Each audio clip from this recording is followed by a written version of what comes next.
In this part 2 of the 3-part series addressing the minorities of the North and South, Nina's now speaking to the minorities of the East, the ones we now call the Niger Delta, or if you want, the South-South. Again, we recall that before the Biafran War, before independence in 1960, there was reason. The minorities of the East had gone to the Willings Commission asking to be separated from the Igbo-dominated eastern region of the time. If we look further back, they didn't just wake up and devise all kinds of things against Igbo. There was an incident. The first time elections were held, as the British were packing their bags to leave from their colonial venture, the leader of the party in the East, Ala-Igbo, was not Igbo, but his party won the election. At that time, that same party, as Azikiwe as his lead figure, Azikiwe was resident in the Western region. His party contested the election and won in the Western region.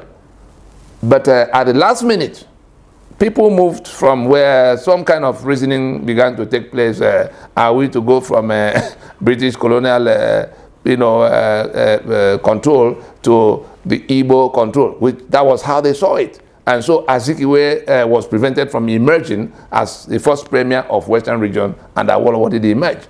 And then Azikiwe and the lieutenants of Azikiwe moved him to the east they found a way to prevail on Ala-Igbo, who should have been the first premier of Eastern region, to yield that space. And so Zik became the first premier. It was that it didn't go down well at all, because they immediately began to see it as because we are not Igbo, that this will happen to us. And they did their best to say no, but they were prevailed upon, and then they went and formed a party that began to cooperate with people outside the Eastern region for whatever else will follow. So those who are going to blame Dapa Briye for going to shake hands in Sokoto and elsewhere should remember that there was something that prompted it. And those who will blame the Niger Delta for what they did in Biafra should also remember that there was something that it was something that prompted something, and then it may have been overplayed. It may have been, the enemy may have capitalized on it, like we saw, because that demand of the Eastern minorities before the Willings Commission of 1957-58, that was not granted at the time, was granted in mischief on the 27th of May in 1967, where at the time the Eastern region had endured pogroms, killings, on a large scale for almost a year, from the July of 1966, and there was no other viable way of carrying on than to draw the line in terms of declaring itself independent, to save those who had not been killed in the Eastern region.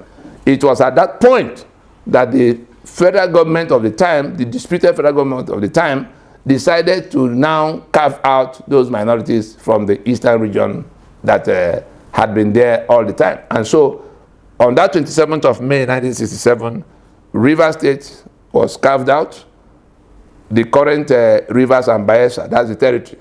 And then the southeastern state was carved out from that eastern region. That southeastern state of 1967 is the current Cross River and Akwa Ibom. It's been split into two, Cross River and Akwa Ibom. And so when you look at the map of it, you will then see what the intention was to prevent, to cripple the eastern region from being able to declare itself, the Republic of Biafra, like they planned to do. Of course, announcements followed on the 30th of May. The Biafra was declared. the government in Enugu tried its best to hold the entire territory together. And so that federal government, aided by the British, who were after the oil and gas assets of that eastern region, which belong to those minorities, back to minority, you know, then they waged that war against the East as a war of liberation. I'm sure some of us still remember the Liberation Stadium in Port Harcourt. I don't know the name of that stadium now. It was to say that we want to save you from the Igbo, but it was their own narrative.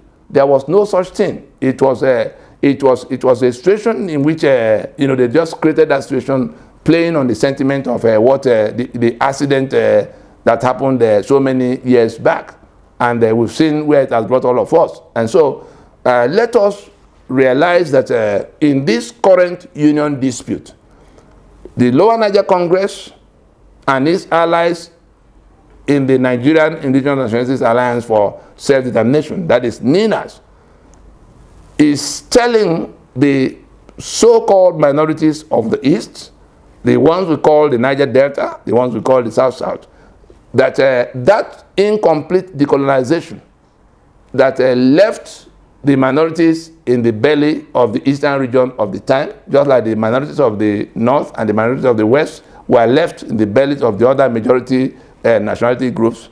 You know, we are about to complete that decolonization. We are about to free the Ijaw, the Ogoni, the Anang, the Efik, and all in between, you know, to be on the table on their own terms, to discuss how they want to live in their space and how they want to cooperate or cohabit with their neighbors in their sovereignty being recognized for them, and their right to self-determination being recognized as inalienable for them. This is the first time that will be happening, because anything built on a mischief is not likely to go well, because it was in the kind of mischief that attended that carving out, which was done by Nigeria for another purpose, not for your purpose. You know, it was in that kind of mischief that the assets that should have been, you know, the assets of that minority, the Ijaw assets, the Bibio and the Anang and all the other people in between, their assets, the Oron assets, have now become the property of that federal government that came to save you from being swallowed in their own imagination. So those things are now in the exclusive list. And we have to praise the Ijaw for the courage they have demonstrated of late in declaring that their right to their sovereignty is not subsumed to anybody else or anything else or any Nigeria, and that their right to self-determination is inalienable and that they're going to assert it. NINAS stands very firmly with the Ijaw. We praise the courage of the Ijaw National Congress as led by Professor Benjamin Okaba in standing up to the bully called the Unitary Nigeria of now. And so let us get ready in the days ahead to work together to advance the objectives of the December 16th joint multi-regional constitutional force majeure, by which the ethnics of the South and Middle Belt in this three-block formation of the Lower Niger, the Yoruba block, and the Middle Belt are extricating their sovereignty that has been confiscated by Unitary Nigeria since 1967, codified as 1979 Constitution and carried forward as 1999 Constitution. We are taking down that 1999 Constitution to free everybody's sovereignty back to them, and to, you know, offer them the opportunity to negotiate what they want to do with their sovereignties first in these formations. But if there be, because that right of self-determination accrues to you whether you are big or you are small, if there be people who, for any good reason or any reason at all, don't want to stay with the others, of course they will proceed in plebiscite to extricate them. But the first things first, let us take down that constitution that have been imposed. Let us be mindful of those who are saying, let's return to 1963 Constitution. It leaves you in the belly, it takes you back to where you were running away from, even before independence. And so, let us be clear in what we are pursuing. Not 1960. The only thing we can take from 1960 and 1963 Constitution is that level of autonomy, that regional autonomy principle, in which your assets will belong to you, and you contribute in form of taxes or some kind of a contribution for the upkeep of the center, if there's still any center. But until we make that decision by referendums, that Nigeria that is built upon the confiscation of our sovereignties is no longer in place. That constitution by which we have been expropriated of all our assets, by which we have been made slaves in our own homeland, is dead.